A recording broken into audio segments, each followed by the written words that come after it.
А мы приехали на море. Сандрикш, 1 августа 2025 года, 5 утра. Вода теплющая, прям теплющая. Но мы еще без купальников.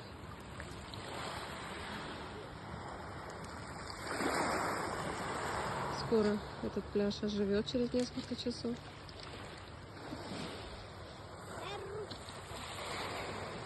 Потом покажу.